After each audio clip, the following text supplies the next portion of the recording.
What's up, everybody? It's Keefy from Ghost Cult Magazine, ghostcultmag.com, and I'm here in New York City with Lords of Acid. How are you guys doing? Hello. Great. Welcome back. Welcome back. Great to have you. We'll share the mic, or maybe we'll keep it in the middle, or not. You guys are out here on tour, on this amazing tour. The brand new album is Pretty In Kink. It's pretty amazing. 6 full-length album. Many releases, many singles, many remixes, music for other projects, music for other artists. But this record is come at a really great time. I love the record, and I just wanted to kind of talk about, how we got to this point. It's been a while since you guys have had a full length, and a great time to tour behind this record. So great to have you here. Thank you. Kind of as kind of a starting point, I wanted to say it's very diverse. You guys always have a lot of diversity in music, but there's all kinds of, it's not just kind of, one type of song. There's a lot of different ones. Do you guys want to talk a little bit about the different types of songs on the record?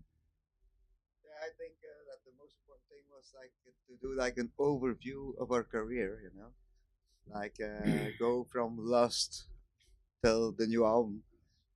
Been a lot of styles, a lot of types of music, a lot of fans, a lot of 3 decades of making music. And the most important thing about this record is that we made it together with the fans. And that's what made it really special, because we've been in contact with the fans during the making of the album. We asked them a lot of questions. We put out a lot of polls, and so they gave us a lot of input. Yeah, and that's the most important thing about this record. It's like a kind of a collaboration between the band and the fans, and that's the most amazing thing you can do. Yeah. That's awesome. I think that's a really great idea. It'd be interesting to see more bands try to do that, incorporate the fans. And where did you guys were these polls on social media, on your website? Where were they? They were on the Lords of Acid backstage page. If you're not a part of that, go check it out. It's really the place to get all the Lords of Acid information before anything else comes out.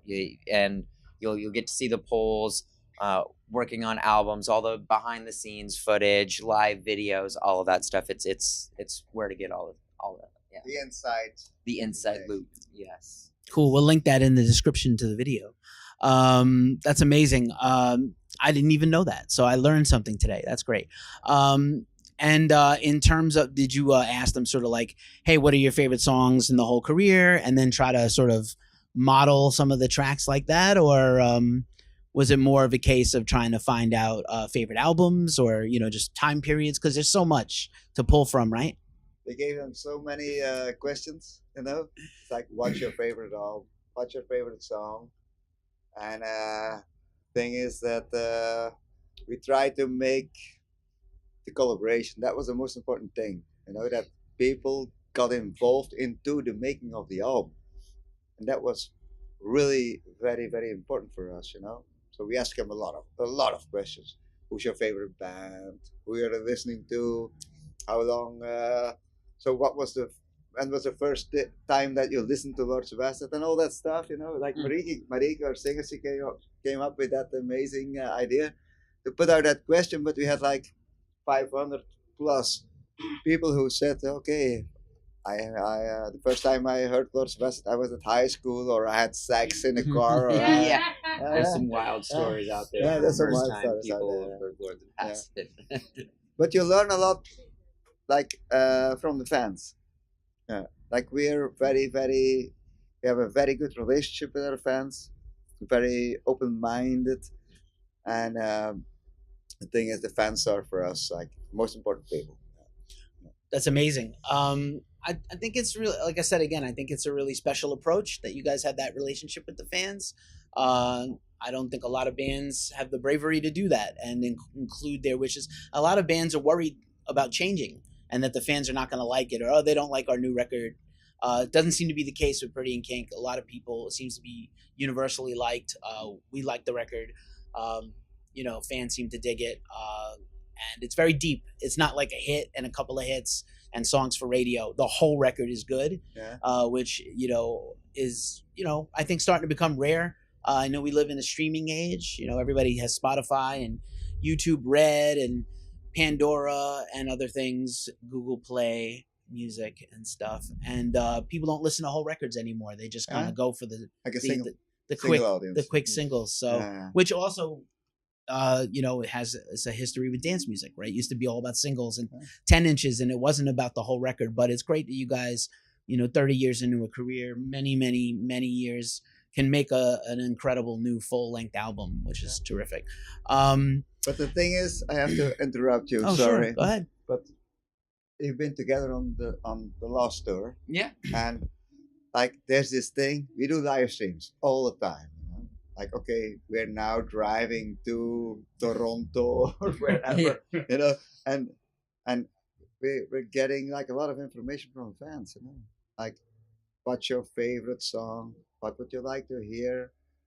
Like in the track list, and that's what makes it special. That's what makes it completely different.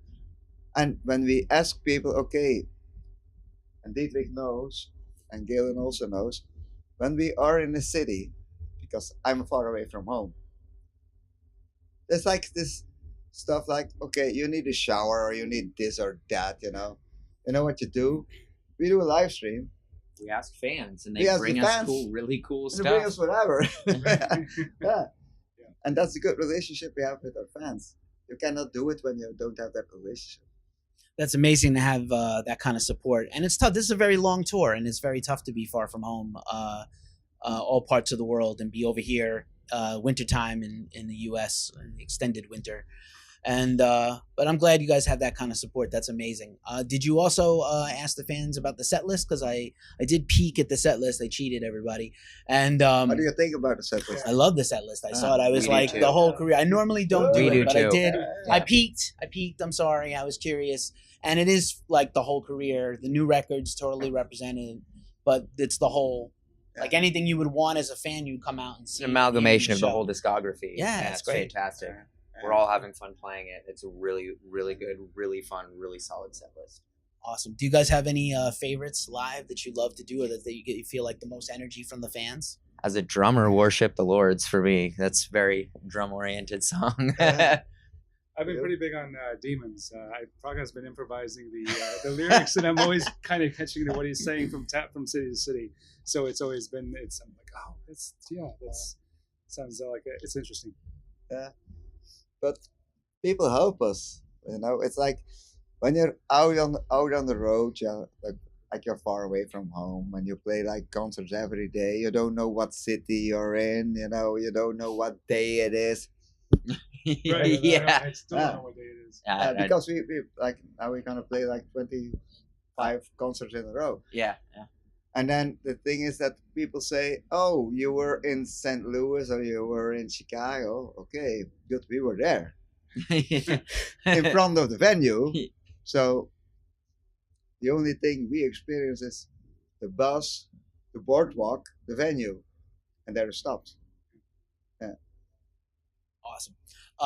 It is Tuesday. Awesome.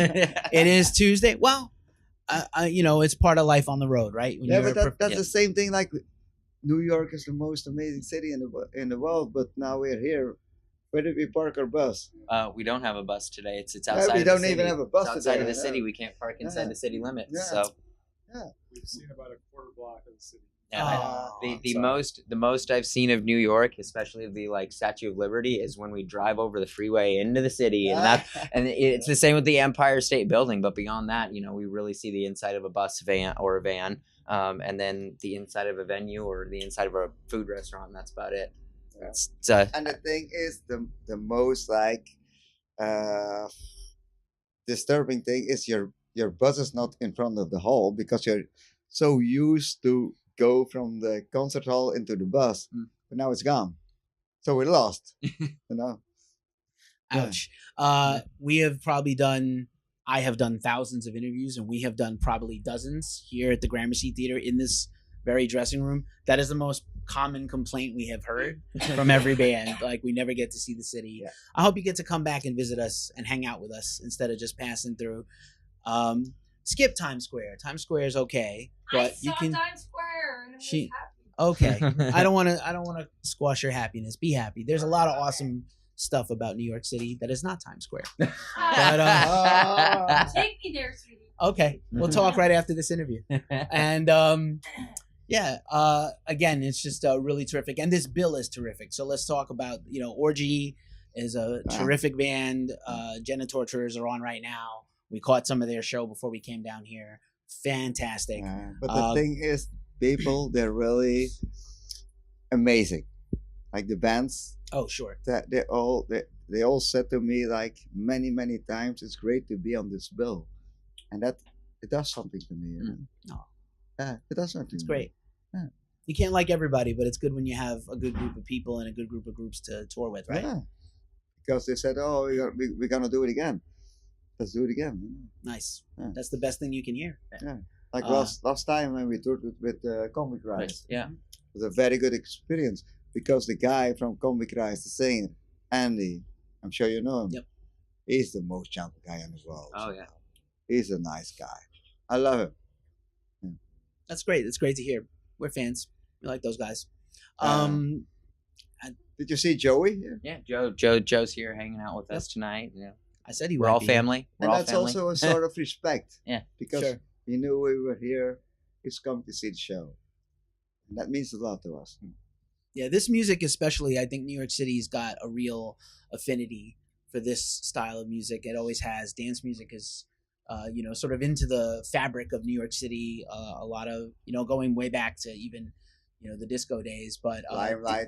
Limelight, I miss Limelight so much. You have no idea. I walked by Limelight, like we walked by CBGB's and we cried a little bit. And then we walked by Limelight, which is not far from here where it was. But it was one of the most crazy clubs I've ever. It was the craziest. I had performed at Limelight in a band there once. It was an incredible place. It was like almost outside. It was like you were in New York City, but you went inside, and it was like a different world, It was a different world. like a fantasy world. Fantasy I can't world. even describe it. If you were not there, you missed out. These guys, I think they know. You've been there. But No. if you didn't live through it, it's too bad. I think it's like a gym now, and there's like a food It's court. a gym now. There's a gym in there, like a yoga studio and a gym, and I think a flea market and food, and it's really makes me sad. It's really sad. It makes us sad too. Yeah, they should have To hear made it a that. landmark. I know it was a notorious place, but they should have gave it like some landmark Yeah, but status. that and not it's touch like history of rock and roll music. it. Mm, You don't do that. Right. You don't turn it into a gym or a flea market. exactly. Yeah. Or a clothing store. Or a clothing Or a clothing store. You don't do it. Yeah. Or a You clothing just don't store. do it. Yeah. I appreciate that people remember. So you guys are on the road, and of course you make music. So what music do you guys listen to on the bus so you don't lose your minds? Oh my God, that is a fantastic That is question. a very difficult question. It, Sometimes I do.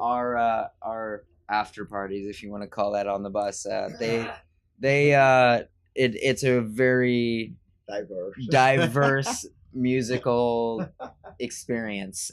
We have listened to German music. We have listened to Dutch music. We have Marlene Dietrich. Frankie Valley. we Frankie Frankie Valley. Valley. We even get we've listened to some Yeah, Praga Frankie Khan Valley. and Lords of Goat Acid as well. Whore. We've listened to Goat Goat Whore. Whore. We did some Goat Whore earlier. We did some Roy Orbison, some Jethro Yeah. Tull the other day. Yeah. I mean, we listened to fusion music the other day. Yeah, that was The crazy. thing is, people always think that we are crazy, but then And we are. that's our biggest problem. People think we're crazy. We're not crazy, We like music, but when they listen to the stuff that we play, when they're like on the road, Yeah. then they're 100% sure that we're extremely crazy. We need to be in psych. How do you call it? Psych ward, yeah. Yeah. It seemed pretty normal to me, but maybe I'm crazy, so I don't know. You are crazy, my dear friend. Probably. Awesome. Once again, it's just awesome to have you here. I'm really excited for the show. And again, I hope everybody goes out and checks out Pretty In Kink. It's out now on Metropolis Records. Praga Khan, Lords of Acid. Thank you for coming here. Thank you for putting on this show. Come back again soon. Hopefully Thank not you, for my too. friend. Hopefully not too long Yeah, in between absolutely. shows. It's been an absolute pleasure. We'll be back soon. We'd love to hear that. Yeah. Peace we'll out. be back soon. Come Mark back my soon. words.